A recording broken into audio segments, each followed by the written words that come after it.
Welcome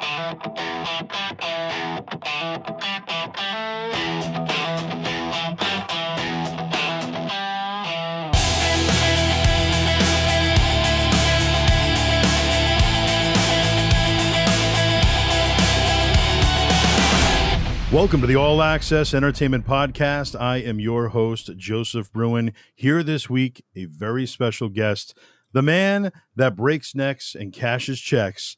He, of course, is the creation of Devastation. Good friend of the show, ladies and gentlemen, Bryan Clark. Bryan, welcome to the show. Hello, my friend. Thank you for having me. I appreciate it, and looking forward to this chat. Absolutely. We'll be going over, lots of great stuff. You've had so many accomplishments. You've worked with so many superstars over the years, and you've really done a lot for the business. Before we get into your career, why don't we just talk about what you got going on now, how fans can follow you, where they can purchase your merchandise, everything. Give it all to us. Sure. Let's see. Right now, we are working on, I think, your episode or number 42 with my new show with my co-host Tom Finkill over in Manchester, UK. And we've had so many great guests in those 42 episodes. We record every week, and we usually air Monday or Tuesday, depending on how we put it together.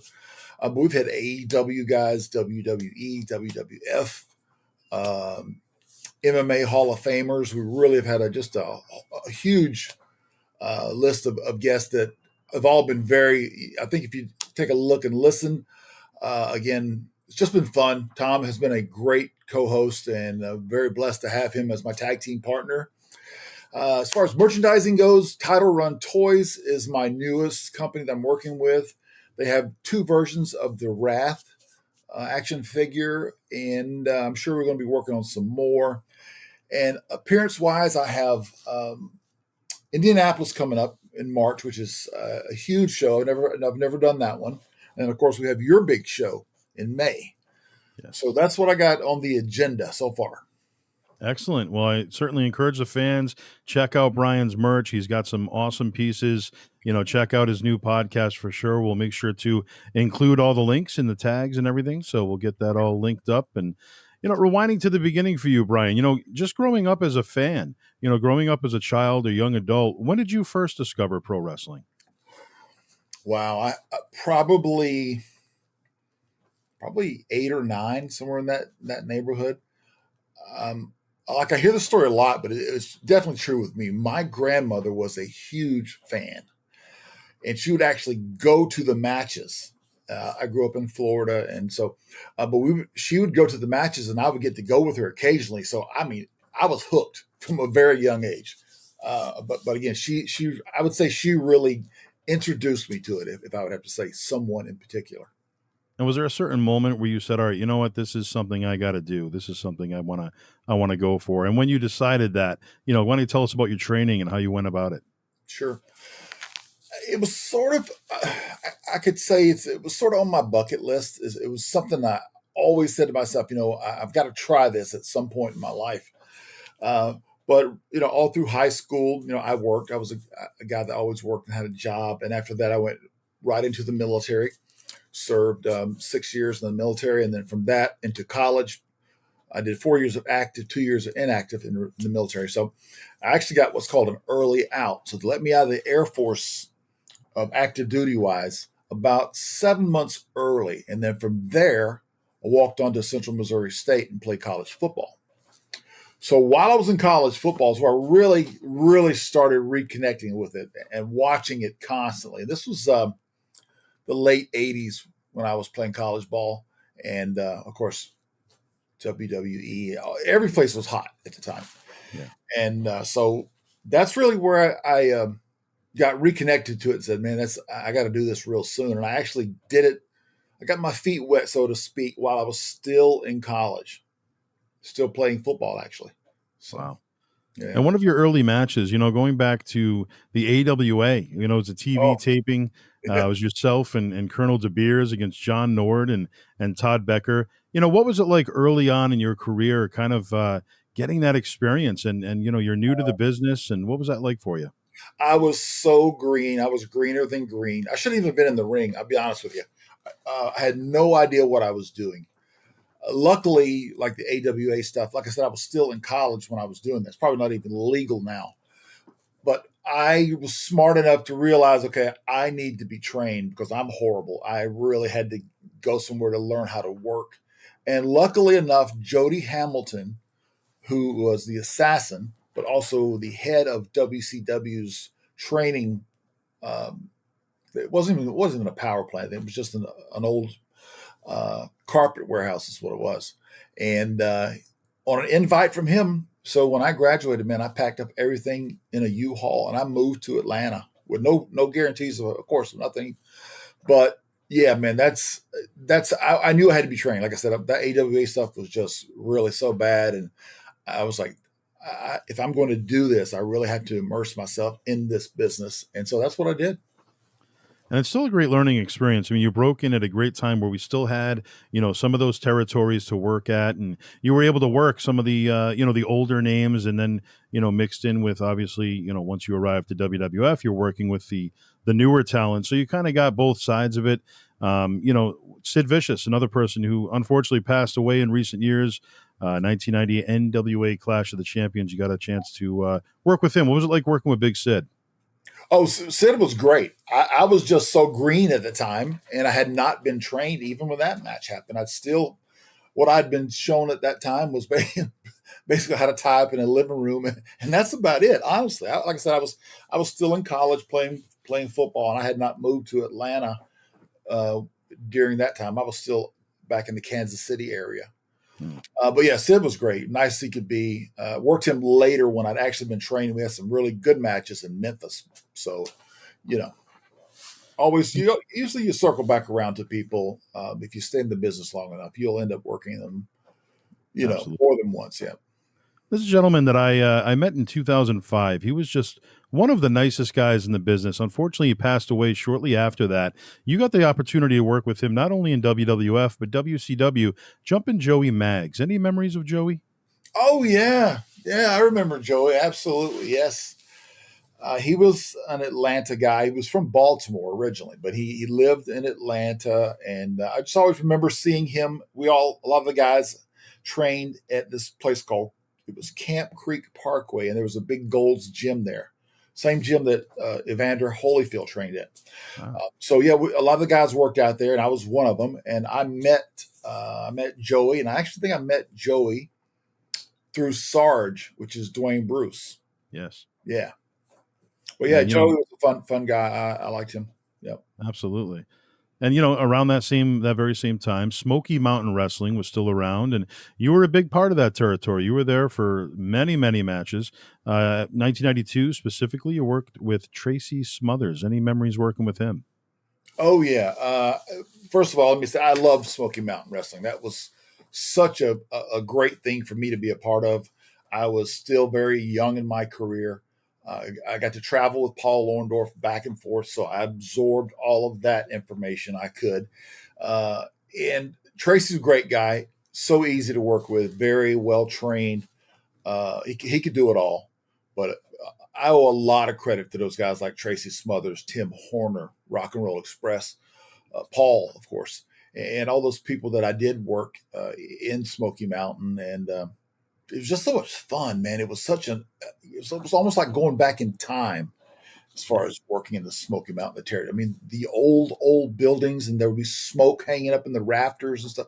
It was just, I remember standing around just like, wow, this is what would probably be like in the 60s or 70s or something. It Right. was big time throwback. Exactly. Yeah. And obviously, you got your big break in the WWF in 1993. Before Adam Bomb, you were there as the Night Stalker. Your gimmick that you already had going on against Ricky Nelson. It was WWF Challenge. Any memories of that very first appearance? It might not have even been on television. I think it was a dark match, but that was your very first match in the World Wrestling Federation. Is that out there somewhere? I didn't even know that. Yeah, it's. I think there's footage on eBay, but it's not a full match. Oh, okay. I'd love to see that. You got to send me that. Yeah, Was that a tryout match? Obviously, that I night. believe so. Yes. I remember trying out 2 nights in a row. Um, wow. Yeah. Okay. Yeah, I was definitely not. I went from Smoky Mountain to try out. Sergeant Slaughter called me. for the tryouts, excuse me, and they were in Charleston, South Carolina, something like that. Yeah, I think so. Yes. Yeah, okay. Not a whole lot of memories about it. I know that I did well because they hired me after my second night. They said, you're hired, and so I felt good about that. And I had to do it over again. I would tell myself, I would say, self, stay another year or 6 months in Smoky Mountain so you can get more and more experience. Yeah. But, you can't change things. But I learned so much on WWF's road schedule that, I was on the road so much that I learned as I went, Yeah. But yeah, the tryout match, man, I was trying to remember who the second tryout. I had 2 nights of working. I can't remember. Wow. Yeah, I'd love to see that. Yeah, I mean they like what they saw, and they bring you on full time, of course. But you'd still have a couple more matches before you were brought on full time Mhm. for Smoky Mountain. So you worked with Kevin Sullivan. What was it like working with him?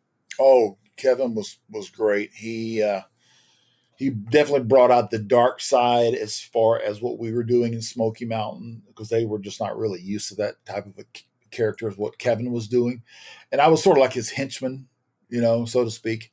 But yeah, we had some really good times. He was such a great interview, and all the craziness that he brought to it, and I think that the territory itself was better because Kevin was in it. So I really enjoyed working with him. Yeah, we certainly missed Kevin. Another one just lost too soon, unfortunately. And your official debut now with the World Wrestling Federation on television. It's Monday Night Raw. It's the Manhattan Center against Phil Apollo. Now you've made it to the big time. This is television. This is the Manhattan Center. It was a big deal at that time. Any memories from that night going in? Oh, I'm sure I was nervous. Um, I don't really. I know the match you're talking about. I don't really remember any of the pre-match stuff. But yeah, the whole Manhattan Center, that was a big deal. That was really the start of Monday Night Raw. Of course, it would build into what the massive production it is now. Yeah. But for those guys, for them to go live like that every Monday was a cool thing. It was very very innovative, and it was just the start of what turned out to be now what Netflix. Yeah. And the Atom Bomb character still resonates with fans to this day. One of the number one requested action figures for any of these companies that make figures. People love the Atom Bomb character that you portrayed and you brought to life. When that was brought to you, what was that process like? What going into that? Um, they they sent me 2 or 3 characters, and they actually let me pick which out of those 3. So I thought that I could do the most with Atom Bomb. It was a little cartoonish, but it was strong enough that it even resonates today. I mean, like you said, with the action figures, and I have a video game coming out in the UK. Just all those little things that people still like. That whole nuclear type fallout of a character, and so yeah, they like I said, they offered me a couple more, but I think that was the one that really I felt I could do the most with. 1993, you would work with Owen Hart for the WWF. What was, and obviously you've worked with him multiple times, but what was it like working with Owen behind the scenes and getting to know him? Oh, it was always fun, man. Owen was nice as he could be. Wasn't a party guy. He loved to just have fun and laugh, and it was always fun. Even working with him, he would be clowning around in the ring during the match. That was just him. He did it all the time. It was like I think he probably went home after being on the road for 25 days and just rib and just clown around for 25 days, and then he would go home and rest and Right. think about what he's going to do when he got back on the road. Yeah. Yes. Yeah. You don't want to give Owen too much time to think. He'll Yeah. come up with a master plan. Yes. So you're traveling from town to town, show to show, all these years. Did you have favorite venues to work out of? I enjoyed Boston. I enjoyed the Anaheim Pond in LA, or up north of LA. Let's see some other big ones. I really enjoyed like all of Europe. That was the red hot place to be. I know everybody says Madison Square Garden, and That's a great venue, of course, one of the greatest of all time. But there's Royal Albert Hall in London, which is Yes. a phenomenal, not a huge place, but just a historic value that goes along with that place. But anywhere in Europe, in Germany, just man, I love working Europe. Always a blast. Yeah. Now, did you prefer playing the heel role or the babyface role as Adam Bomb? I, initially, it had to be a heel, I think, but my natural character. I mean, I'm very interactive with the fans and stuff, so I would say more of a face character. Yeah. And obviously, once you transitioned into face, they had more merchandise. So you had the footballs and all the different things like that. That merchandise to this day is some of the most sought after. And you've got some great new versions of the football, right? I do. They're exact replicas of the original. So I'll make sure I have a few of those with me at your show coming up. But yes, and if you see in the background, you see the Title Run toys, the brand new Yes. 2025, two versions of that. I also have a new Kronik tag team figure. So yeah, man, there's just so much stuff. Sometimes it's hard to keep up with all of it. Right. Who Yeah. are some of your favorite agents to work with over the years? Let me try to. I think probably at the time Rene Goulet was always fun, and I like the guys that were always in a good mood, and Sure. he was always like that. Tony Gurria was another guy that was always in a good mood, and there was George Steele. We had Strongbow. Who else was there? I think you had Jack Lanza. Lanza, right? I'm sure there are others. I can't. Oh, and Dave Hebner. Right. Yeah, Yes. Dave was always great. Yes. Yeah. Any memories of Tim White? Oh, Tim. Yeah, he was fantastic. Sweetheart of a guy. Yep. Yeah. Great in and out of the ring. Yes. What would you say your greatest challenge has been in the wrestling industry? Oh, the greatest challenge. Probably, I would say the schedule. If I keep trying to think of that, and learning the business. That you can always learn.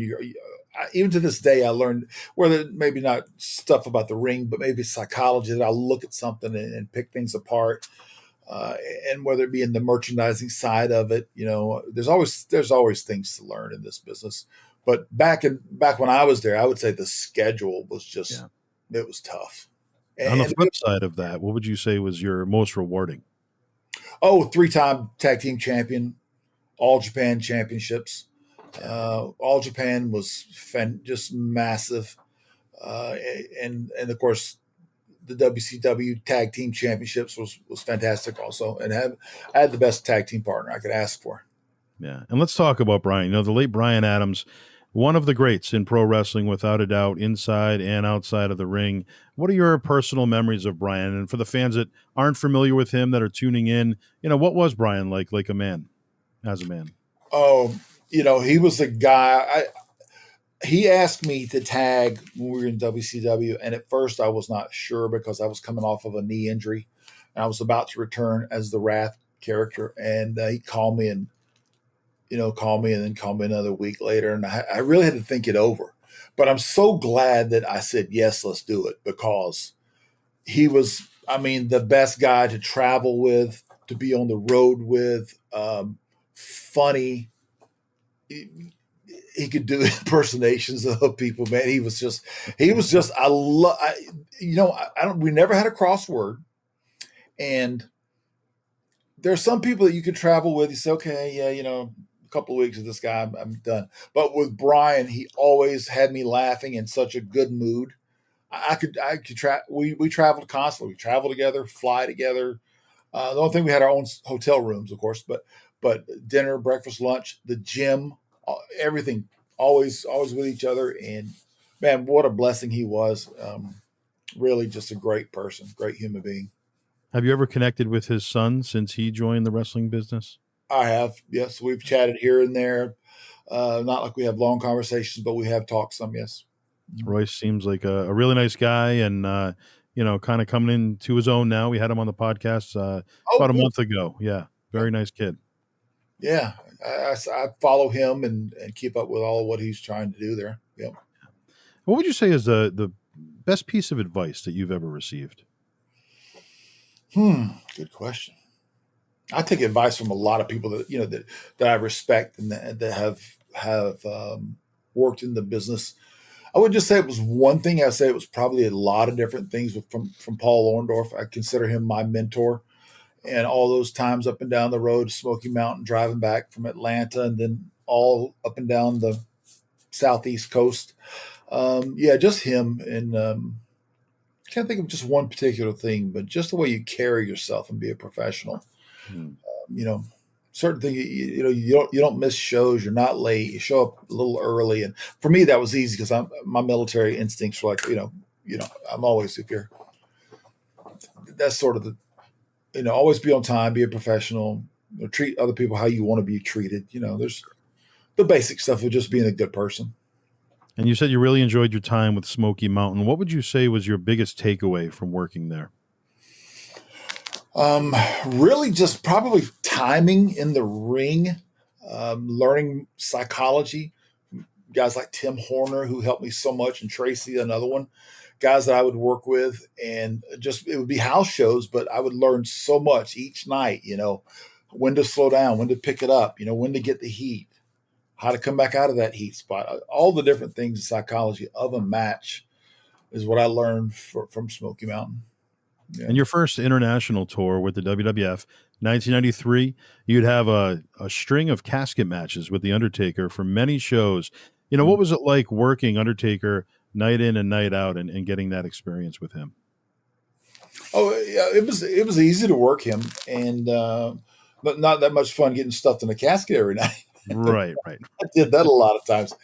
Yeah, he's easy to work with, and it was one of those things where, at least that time period, his character it went through many different phases, and at that time it was just really slow and methodical, and just getting the heat on him, and then end up in the casket each night. But yeah, he was really easy to work with. If you had to pick three, looking at your career as a whole, what would your top three favorite matches be? Either matches or opponents. I would have to. The easy way to say is all three championships, because we ended up as champions. But again, I really enjoyed the All Japan stuff, and Ming and Barbarian were really good working in WCW. Love working with Ming. Haku, for those who know him as Haku. Great guy. Another great guy in and out of the ring. But yeah, it's so hard. People ask me that question to pick out two or three, and there's just so many. Yeah. If I'm watching a highlight reel, I go, oh yeah, he was great to work with, or yeah, that was a little difficult. But I could just look at all the guys. But when you've worked that much and on the road that much, it's hard just to pick three, really. And obviously, you're one of the true big men of the ring, and you're one that could actually go. You're one that could work, and you had a great work ethic, great reputation. When it comes to working with all these different styles, you've been in there with smaller guys, bigger guys. What did you prefer, and how did you adapt to working with all the different styles? Well, it goes back to psychology and being able to tell the story and make sure that it makes sense. You just sort of put yourself on the other side of the rail and just think, as a fan would think, does this make any sense? Why is he doing that? As far as a preference, believe it or not, I really enjoyed working the cruiserweights. I love working with Hoovy and with Rey Mysterio and Billy Kidman. The cruiserweights Bryan and I had a blast working those guys because it was so easy. They would just fly, man, and they were so light to work with. So we really enjoyed working with those guys. I think we did a pay-per-view in Germany against Ray and Kidman. Wow. And that was real fun. So yeah, had the most fun and the easiest to work with. I would definitely say the cruiserweights. And there was a match that you would go on to do in '93, 2 nights in a row, both house shows for WWF. And it was very unique on paper. It was Undertaker and Macho Man Randy Savage against yourself and Giant Gonzalez. What was the experience working with Giant Gonzalez? What was he like behind the scenes? This is a fan question, by the way. Is it what? A fan question. Somebody submitted. Okay. Well, that never happened. But Oh, never, no, never happened. He walked out on one of my matches, and we just did a little verbal square off. But that was it. It never happened. I don't know if he left the company right after that, but it never did happen. okay. Yeah, a lot of people think that we worked some, but never did. So Owen Hart won a house show Royal Rumble, and this was 5 days prior to the 1994 Royal Rumble at the Providence Civic Center. I never knew that they had a kind of a cold run of the Royal Rumble. I think it was internationally, just about 5 days prior. Um, any memories in particular from your international tours with the WWF? I just remember the fans being just great. I mean, they were so into it. To me, much more so than the U.S. Just the crowds were just red hot. And even today, if you watch when they do go over, you can see, man, they just are so into it. And they were like that when I was there. This was the '90s and into 2000. But yeah, always just super receptive to just about everything. So I love working Europe. Any memories working with Shawn Michaels? 95, you'd work with him on the Action Zone, and I think that was one of the only times that you guys would have a one-on-one.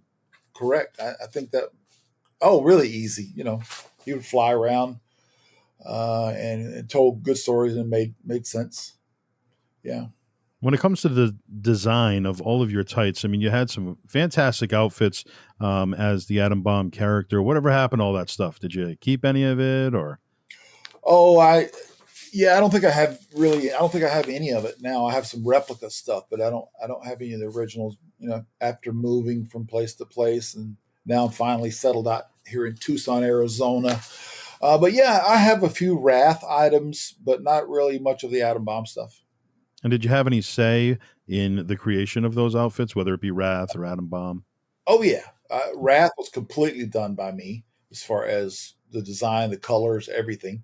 Uh, and then Atom Bomb had a lot to say in that. The initial colors and the initial look was what they come up with, but then they let me do variants off of that, the neon orange, greens, and yellows.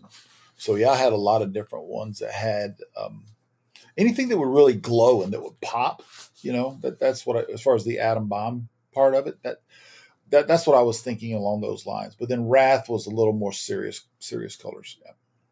So when it comes to the meeting the fans of pro wrestling, you kind of pick your moments. You do certain conventions. You limit yourself. You don't put yourself out there too much. So you're considered a rarity still, and people appreciate that, and they get excited when you're announced for an event. You're not somebody you see every weekend. It's not something you need to do, but you do it. When it needs to be done. And what would you say has been your greatest fan interaction over the years, or what's it like in general talking to them one on one? Really good, honestly. And I can say that in complete full disclosure. I mean, they've been great. Even I went to Germany in December and just phenomenal fans, man. They would bring me and show me stuff that I had never even knew was out there on the market. And then the interaction with the fans, great. Anytime I do a convention here in the States, it's the same thing. They're always so nice and positive. Just it's always fun. I enjoy it. I do it on social media with my Instagram page, which is Bryan Clark 3X Champ, and of course Real Bryan Clark on X and all the other places you can find me. But yeah, man, always good, positive. I mean, there's always going to be one occasionally, depending on But I just take the high road on if there's something negative. I stay away from the negative. Excuse me, and that's like my show, The Meltdown. It's all about the positive. There's a dark side of the ring. We're the light side of the ring. We keep it upbeat and fun. We play games. So yeah, man, like the fans have been great though. To circle back to your question, they always a really good positive interaction. There was a short window in between your time with WWF and WCW where you would have just a few matches there before joining WCW, and you worked with the Warlord. I believe it was the only time you guys worked. Any memories working with him? Nice guy, man. Not really. It was an independent. I do remember working him, but nothing really that I recall. Like I said, it was one time. So yeah, nice guy though, really good guy.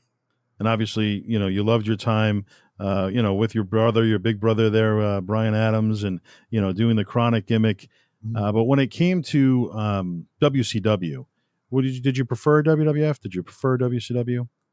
Well, I'm probably in the minority on this, but I'm just one of the guys that I really preferred WCW. I really did. I enjoyed working with Bischoff. I enjoyed working with Russo. I like what they were doing with me. They had Wrath. He went on an undefeated streak as a single, and then of course the championships with Bryan. So I mean, they did the most with me. So I cannot deny that was the best place for me at the time. You really did have a great run with Chronic, and like you said, singles and tag, and you guys shined for sure. And still, I would say one of the greatest tag teams to come out of WCW and most recognized, most accomplished. And Japan obviously kind of putting the stamp on that for you guys. Yeah. Really a big deal. And when it came to those international, specifically Japanese tours, what was the highlight for you going out and experiencing their culture? Um, I really like Japan.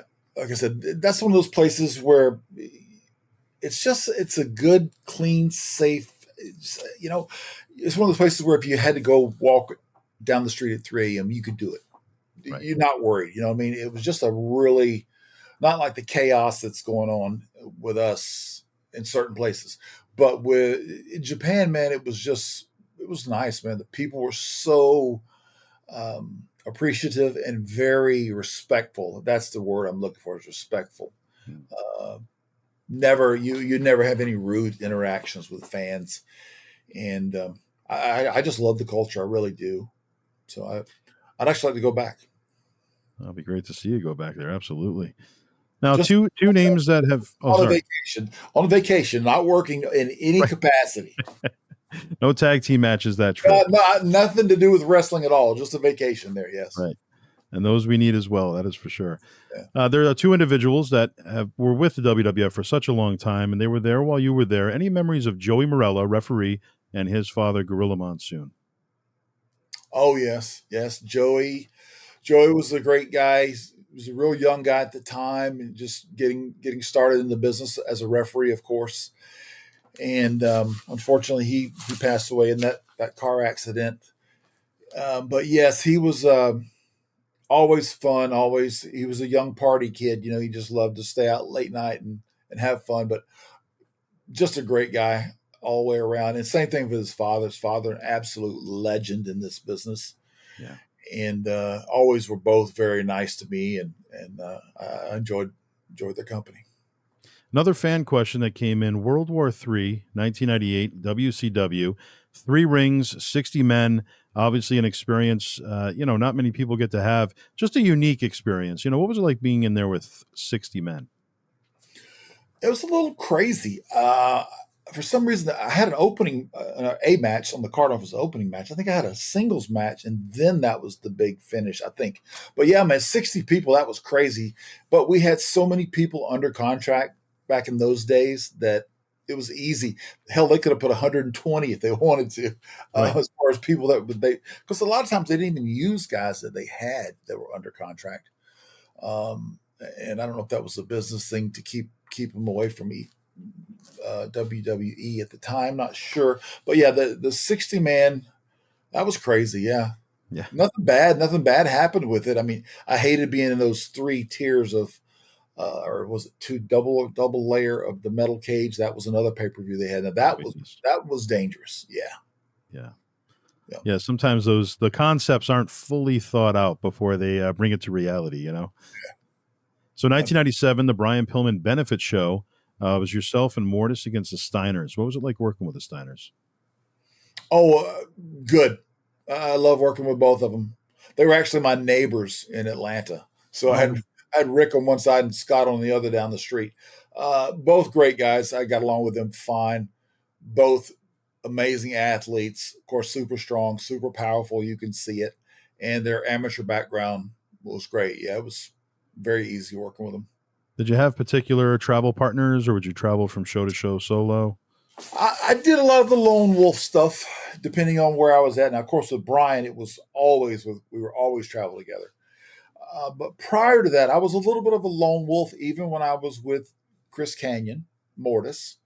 And then, of course, Wrath as a single, I traveled by myself. But if we were doing something international, we would, of course, travel as a group.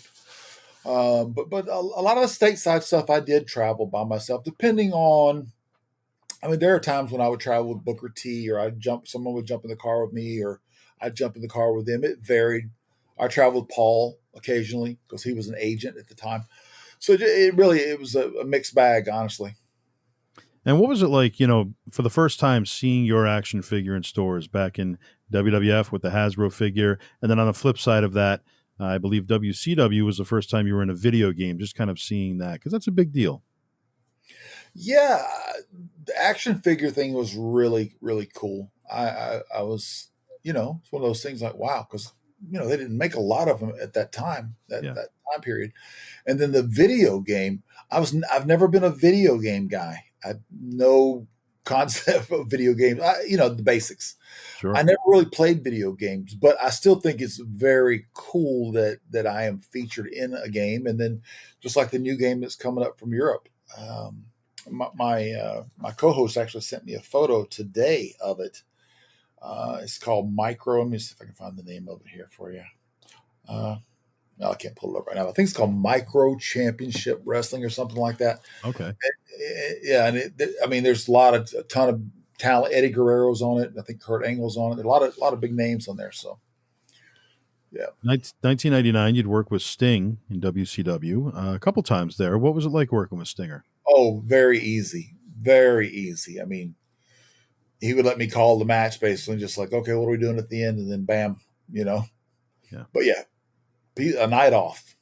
Right. Yeah. And did you prefer the solo act, or did you prefer having a manager? Obviously, you've had Dr. Harvey Whippleman, you had Johnny Polo. Did you have a preference? As my career got going and I learned a lot. Initially, probably I needed it, but as it went, like once we got into this Wrath as a single character, didn't need it. And then as Kronik, of course, didn't need it. Although it was recommended once or twice, they wanted to put a girl with us, and it just didn't make sense. It would have taken away from us Yeah. and what we were doing. And so, yeah, I would say for the early parts, maybe yes, possibly, and then from midway point till the end, I would say no. It's funny with a lot of the stars of pro wrestling, it's, sometimes their initial run is great and then it kind of goes downhill from there.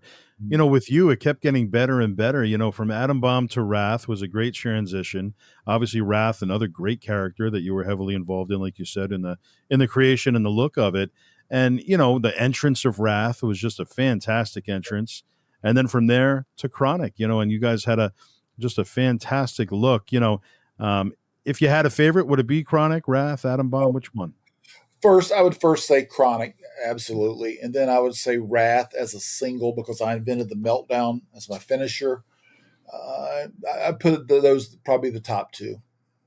But most people would think Atom Bomb for me, but it's just the opposite, Right. And how's your relationship with WWE? Like, will we ever see in a video game or anything like that in the future? It's hard to say. They offered me a Legends deal in 2017. For some reason, I was going through some papers the other day. I found it. I wasn't looking for it. I was looking for something else actually, and it was in a box. So yeah, I turned that deal down. I think Vince was in charge at the time. He was, I'm sure, yeah. And it just didn't seem like a fair deal to me, Mm-hmm. And I understand. I know what it's like to not get what you're supposed to get on your royalty money. I'd been through that before, and I thought, well, so I just said no to it. Now, to circle back now with the new ownership and the way things are changed, I would definitely entertain it because I think it might be a good thing for me now. Yeah, it'd be great to see you back in the spotlight, and I think it would be well deserved for sure. So hopefully down the road we'll see some some new projects develop, of course. And why don't you just take this opportunity once again to tell the fans where they can find you, what you have coming up for shows again for those just tuning in. Well, thank you, Joe. I appreciate it, and thanks to everyone who's listening to us today. I'd love for you guys to check out the Meltdown. That's the name of our show, and it's at Real Bryan Clark on YouTube. We have over 18,000 subscribers, and we're just getting started. We've been doing it for probably 7 months now, something like that, 7 8 months. So it's really picking up steam. Got great comments from people, great guests. I would probably tell you, I just want to run off a few names for you if you give me 1 second here, just because I'm Sure. thinking about this. And like I said, Tom is my co-host, and he's fantastic. He is the 3-time UK Host of the Year, by the way. But just some of the recent people we've had: the Mountie. We just had the Mountie. We also just interviewed Big Ben Bishop, who's fantastic, if you know who he is, the big 7-footer. Yeah. And great things from him. Of course, the great Bill Apter. We had Raven. Just stick with me here. Muhammad Hussan, which was great. Henry Godwin, Juventud Guerrera, and Dangerous Danny Davis. That was fun. Of course, Mark Jindrak, and then the Demon Dale Torborg, Mr. Earl Hebner, Glacier, Harry Smith, which is Davey Boy Smith's son, who's doing phenomenal in Japan, by the way. Brian Cage, Oh, yes. who is AEW superstar, and then of course the Blue Meanie and Mr. Anderson, Gene Snitsky, Alex Wright, the Repo Man, Ernest the Cat Miller, PCO. So those are just some of the people we have that we've had on our show, man. And fun, like I said, it's fun. We play games. It's very interactive. It's not boring of just the same old, same old. It's different. And we got so many people that watch it and they go, and the people that watch us messages go, man, that was so much fun. I'm still on a high from that. so That's awesome. so yeah, man, we keep it fun. We really do. And like I said, Tom is very good at laying everything out, and we do our research, and it's fun. So yeah, the Meltdown at Real Bryan Clark on YouTube, and we are also, by the way, entertaining some sponsorship right now. We have a few things going on with that, so that's a good thing. And of course, my social media pages. You guys are always welcome to check those out and follow. And I usually post a few times a week. I don't go crazy with it, but I keep you guys in the loop. If there's something that I have that's coming up, definitely will let you guys know. But again, appearance-wise, these 2 appearances coming up this year. Last year, the busiest year I've had, and I don't know when. So I don't think I'm going to do that again. But again, I loved going to Germany. That was a great trip. But this year I have 2 shows booked so far, and I may keep it at that. I'm not quite sure yet. Excellent. Well, we're looking forward, of course, to New England Fan Fest. You will be there in Seekonk, Massachusetts. It's at the Ramada Inn Hotel, and you'll be there with EM Collectibles with your original manager, Dr. Harvey Whippleman, will be a part of that show as well. Of course, the Powers of Pain, Warlord and Barbarian, the Demolition, Axed and Smash, the Headbangers, Mosh and Thrasher. The Killer Bees will both be there as well. Referee Jimmy Corderas, DDP, Diamond Dallas Page. So a great lineup of talent. So I certainly encourage the fans come out. It's been a long time since we've seen Bryan in the New England area. So this is a do not miss experience. And Bryan is always first class. So I certainly encourage everybody, come on out, get those photo ops, get those pictures. And, we dual photo op for a little while there with you and Whippleman together for the very first time. So a lot of cool things going on in Seekonk. Again, that is May the 2nd. That is Saturday. Fans can pre-order general admission tickets, pre-order tickets to meet you, of course, and that is at allaccessentertainment.com. That's all access, AXXESS, entertainment.com. So we're really looking forward to that, having you here in the New England area. Before we let you go, 2 fun questions here. Dream match. Somebody, it could be before your time, could be during your time that you just didn't get a chance to work with, or somebody up and coming today. If you had to put a dream match together, who would that be? Oh, wow. I'll give you 2. I got to work with Paul Orndorff, so he's checked. Yep. I would actually probably Hogan. Yeah. And then current would be Drew McIntyre. That'd be a good one. Would be my... And Karrion Kross a close third right there.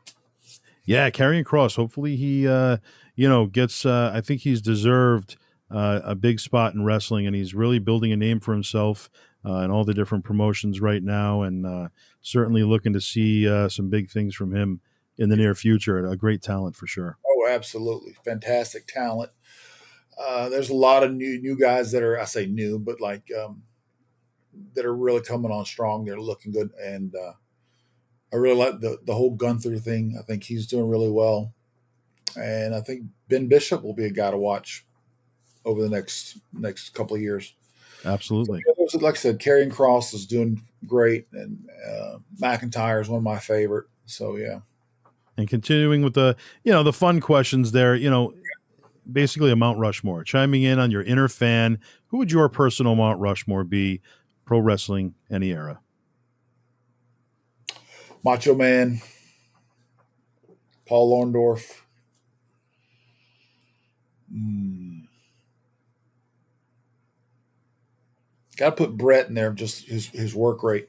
I know I'll be leaving so many people out. And then if I got to go really old school, I'd probably put Bruno San Martino. Oh, Those, yeah. those four, yeah. Just sort of mix it up a little bit, though. Yeah, that's Absolutely. yeah. And who was the most helpful for you, the most giving backstage, even early on in your career, just kind of getting you along and getting you, smart up to the business? I would say Paul, of course. I think for all that time that I was traveling with him, I learned so much. But then also, I'd have to say Jody Hamilton and Dwayne Bruce, which is Sarge. I mean, those guys helped me so much in my initial training. And then it's sort of like you get your feet wet, you learn the business, but then you really go out on the road and you learn and more, and you absorb as much as you can. But those guys, probably to start with, get my feet wet, and beyond that, actually, to really, you just got to go experience it. It's not something you can buy and you can bottle it overnight. You got to get out there and you got to pay your dues, man, and be on the road and live that lifestyle. Then finally, sooner or later, you'll get it. Yeah. And a mainstay in the World Wrestling Federation for so long. Any memories of the late, great Howard Finkel? Yeah, Howard always a really good guy. I think he lived in Stamford and was with the office. I don't know exactly what all he did. I know he did a few other duties besides, of course, the ring announcing and television. But always nothing but good things for Howard. Yep. And what advice do you have for somebody that's looking to get into the business now? Wow. I don't know if I could give any good advice because it's changed so much. And what I mean by that is that social media is such a big factor of it. You could go and work every single independent there is, but you have to have a social media presence.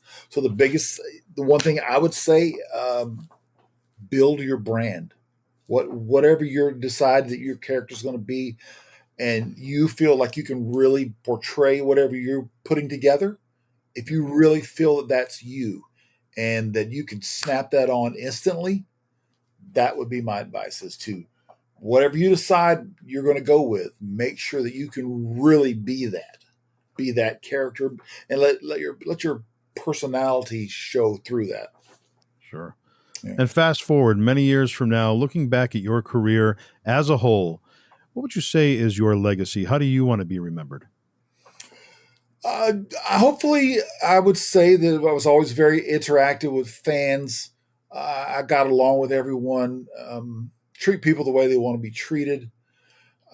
Again, my three championships with Bryan will always be the top for me, and the last championship in Japan, having the legendary Stan Hansen present us with the titles in Japan. So that's, for me, that's as high as you can get from a legend like that. But yeah, hopefully, just people realize that I was always easy to get along with, and just trying to be the best I can be. And I should ask you, Bryan, you've been in great shape your entire career. You're in great shape now. What has the training regimen been like for you? How do you do it? Well, it's changed a lot. I've learned to adapt. As I've gotten older, I've had a lot of injuries. I did the stem cell therapy down in South America about 2 years ago. I think that helped me a lot. And I just really I eat a clean diet, and I do my cardio. I did an hour of cardio before I came in here to do this show. So I also do the cold plunge. I did that before I came in here for 6 minutes. Wow. at 44 degrees. But there's all these little things that you've got to. It's not just one thing. It's like, oh, I eat a good diet and that's it. I train. My training is different. It's lighter weight and higher reps. And I'm not trying to be Mr. America. I'm not trying to win a bodybuilding contest. I'm just trying to stay as healthy as I can at my age, and I enjoy working out. It's a space for me that I can just sort of be in my own world. I put my buds in, go to my home gym, and I work out, and that's just sort of it's just part of what I do. It really is. Well, Bryan, we look forward to the next round of merchandise coming out for you, whether it be figures or whatever it may be. And then the next batch of great talent that you have on your podcast. Like you said, you've already had such an amazing lineup. So I encourage the fans, tune in. We'll have the links here, like I said. And we wish you the best, obviously. And we'll see you at New England Fan Fest, of course, on May the 2nd in Seekonk, Massachusetts. What do you have to say to the fans of Seekonk in the New England area? Well, I'm looking forward to seeing everyone. I hope you come out and visit us. We've got a legends of just so many great teams. You said Demolition, Warlord, Barbarian, Killer Bees. I mean, this card is stacked, and looking forward to seeing everyone bring out your merchandise. I'll have merchandise if you get certain stuff that you want signed. I'll be more than happy to do it. If you want to do photos, I'll be more than happy to do that. And again, it's a Saturday. It's beautiful in May. I've got to have some great seafood when I get there. So Yes. that's on my checklist right there. That's a must. But again, definitely come out. It's a beautiful time in May on a Saturday to come out and see us. And looking forward to seeing everyone on the 2nd. Awesome. And some of the great stars of WCW, I don't know if I mentioned, will also be there. Scotty Riggs will be there. Diamond Dallas Page, of course, Kiss Demon, Dale Torborg. So it's going to be great to have all you guys back together for this show. And Bryan, we thank you so much for taking the time and being here today. Absolutely, my friend. Thank you, Joseph. I appreciate you having me on. And again, I will see you on the 2nd. I'm looking forward to seeing everyone. And you guys have a great day. And May's just right around the corner. So get ready. Awesome. For Bryan Clark, I'm Joseph Bruen. This has been the All Access Entertainment Podcast. Don't forget to like and subscribe. Leave your comments. Love to hear from you, the fans, what you thought of this episode and what you'd like to see next time. We'll see you all next time.